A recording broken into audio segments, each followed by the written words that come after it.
के साथ पूरा एग्जाम्पल प्राचीन काल से लेकर अद्यतन मनीषियों द्वारा दिए गए तैथिक क्रमानुसार संदेश, सृष्टि का आदि शास्त्र, इमम विस्वते योगम। भगवान श्री कृष्ण ने कहा कि इस अविनाशी योग को मैंने आरंभ में सूर्य से कहा, सूर्य ने इसे स्वयंभू आदि मनु से कहा।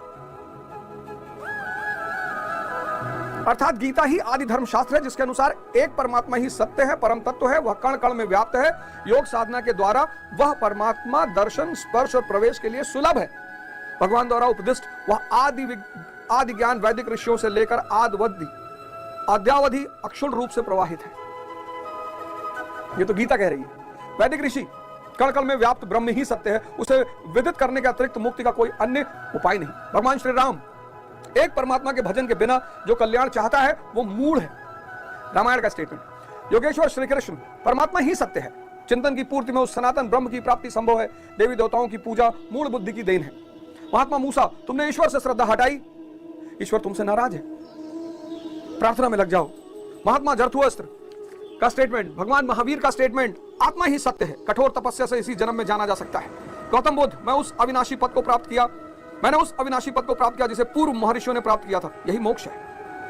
ईसा मसीह, ईश्वर प्रार्थना से प्राप्त होता है, मेरे अर्थात सदगुरु के पास आओ इसलिए कि ईश्वर के पुत्र कहलाओगे।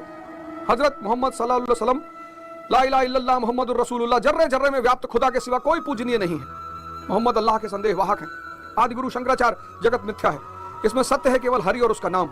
संत कबीर, राम नाम अति दुर्लभ और ते नहीं काम, आदि अंत और युग युग राम ही ते संग्राम। राम से संघर्ष करो वही कल्याणकारी है। गुरु नानक, एक ओंकार सतगुरु प्रसादी, एक ओंकार ही सत्य है किंतु वह सदगुरु की कृपा का प्रसाद है। स्वामी दयानंद सरस्वती, अजर अमर अविनाशी एक परमात्मा की उपासना करें, उस ईश्वर का मुख्य नाम ओम है। स्वामी श्री परमानंद जी, जब भगवान जब कृपा करते हैं तो शत्रु मित्र हो जाते हैं, विपत्ति संपत्ति हो जाती है और भगवान सर्वत्र से देखते हैं। क्या बात है।